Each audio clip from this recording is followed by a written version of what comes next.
We are now less than 4 months from April Fool's Day. What long con pranks should be started around now? Here's how I convinced a friend his house was haunted. Rain-X is the stuff you put on your windshield to keep it from fogging up. Instead, use it to write on your friend's bathroom mirror in various haunting phrases. They go into the bathroom, lock the door, get in the shower, and come out to find someone has seemingly written on their bathroom mirror while they thought they were alone. Get out, help me, something more personal, or whatever you like. Every time you want to change the message, just use some dish soap and then glass cleaner. It's my birthday, and I've never been pranked on April 1st. However, I did prank my 8th grade teacher and got into a lot of trouble. He was this annoying, too cool for his job type. Said he knew the police, banned not uniforms. Anyhow, he would always walk around and around the classroom, pontificating on whatever. And when he'd pass by his desk, he would always step in his trash can to crush the papers. So, I filled the trash can 3/4 with water and topped it off with scrunched up paper. Worked beautifully, and I spent the rest of the day in the hallway waiting to be told if I was suspended or not. My roommate would get up and steal the shower as soon as he heard my alarm go off. 6 weeks later, I had him waking up to shower at 4:30. I would just turn off my Pavlovian alarm, and go back to sleep for another 3 hours, waiting for the real alarm. What an evil flipper. I had a roommate just like this. Wish this solution had occurred to me. My wife and son teamed up on me for this one a couple years ago. Drove me nuts. For weeks leading up to April 1st, one or the other would report that there was a leak in our bathroom. I'm the default handyman, so I'd check it out, and sure enough, there'd be a mysterious puddle of water on the floor. Checked the walls, ceiling. No moisture. Checked the tub, the shower. No drips. Kept happening week after week, and I could not figure out what the heck was going on. April 1st comes. Kid comes in and says, "I figured it out. I found the leak." I follow him to the bathroom, where he proudly points to a leak, like the vegetable, on the floor. Promote this kid to dad. This didn't happen for April Fools, but I did recently have a very long con that worked better than planned. My friend got me with a glitter bomb one time, which she watched me open in my bedroom, right next to my bed. I still found glitter 3 years later when I moved apartments. The jerk. When it happened, I knew she would be wary of a counterattack, so I waited. And I decided not to just wait, but to long con her. I knew she liked candles, so I went for simplicity. I got her a candle that smelled great at first, but eventually burned down to smell awful. Not after an hour, mind you, but after quite a bit of it burned off, giving off a very pleasant apple pie scent.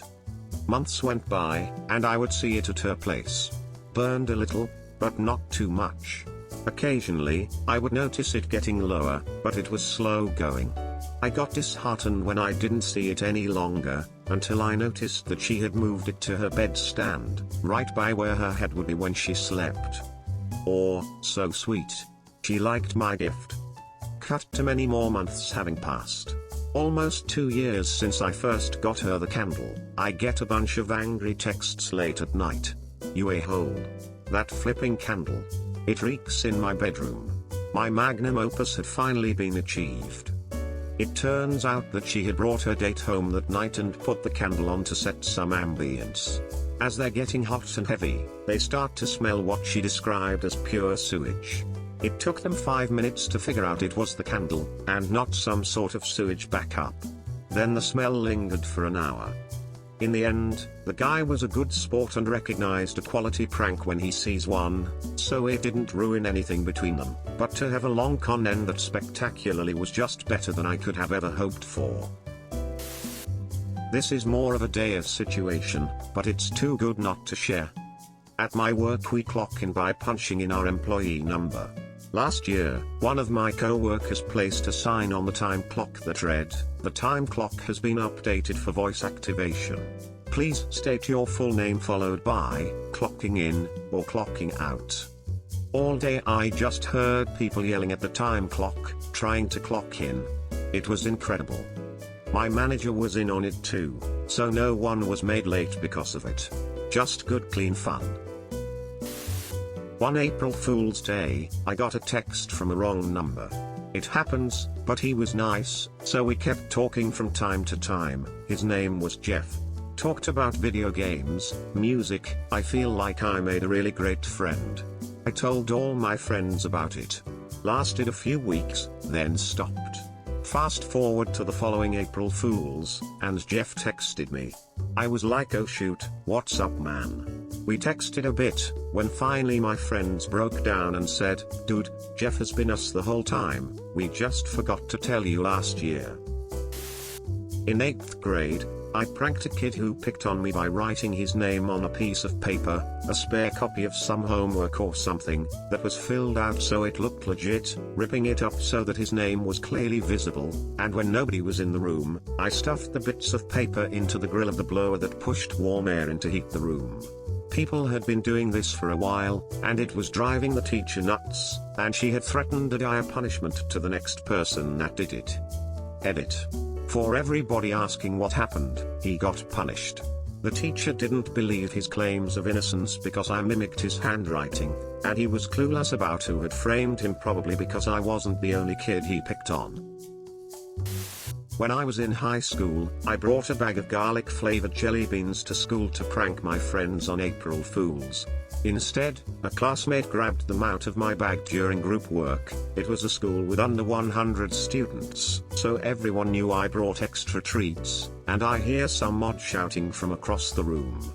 Said classmates then handed them off to our teacher to try, without saying why, and I unintentionally pranked my entire year. So I recommend putting out candy on your desk, and day of, refill it with shocking flavors. Jelly Belly has oodles of odd and uncomfortable flavors. Not really necessary to do in advance, but my favorite prank I ever did was to my girlfriend at the time. I was pooping, and called for her to bring me more toilet paper from the closet. When she stuck her arm through the door to hand it to me, I grazed her hand as I picked it up. I had put some melted chocolate on my fingers, which smeared on her hand. She went dead silent and just said, "What the heck is that?" It wasn't an April Fool's prank, but when I was about 13, I had my best friend come with me to stay at my dad's for the summer.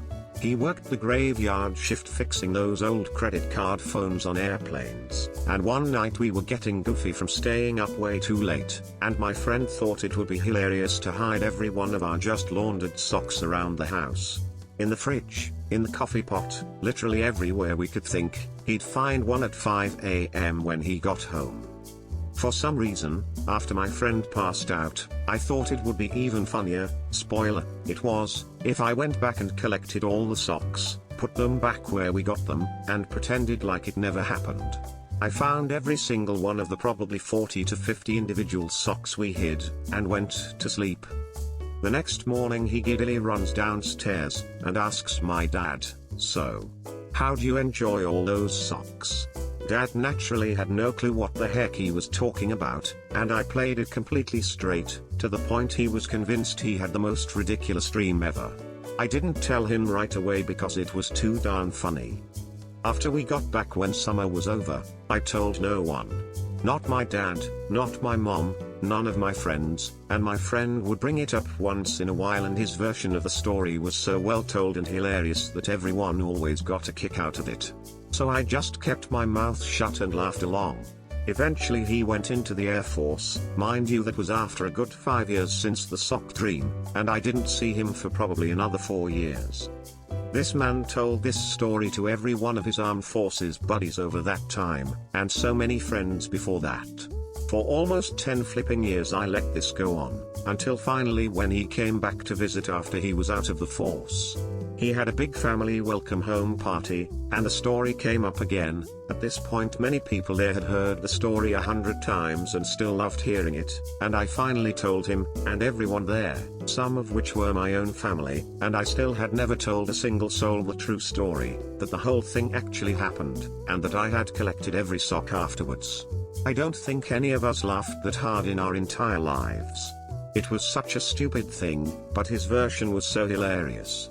It became such an epic thing that we both still love telling the story of the sock incident to this day. The old penny trick. I did this to my mom and it drove her nuts. Day 1, you leave a penny in an obvious spot where you'd expect to find a penny, and wait for them to find it. Day 2, repeat. Put another penny somewhere else, but obvious. Let them find it. Repeat this on and off for roughly a week. After around a week, they should start to think about it more. Then start leaving them twice a day for the week. On week 3, start leaving them in odd spots that pennies shouldn't exist. Bathroom sink, windowsill, inside their shoes. Get creative. Pillows, inside their pockets if you can manage it. After a while, if done right, it will drive them absolutely mad. I was questionable on its effectiveness when I first started it, but after week 2 my mom was freaking out because she kept finding them. Like and subscribe for more videos.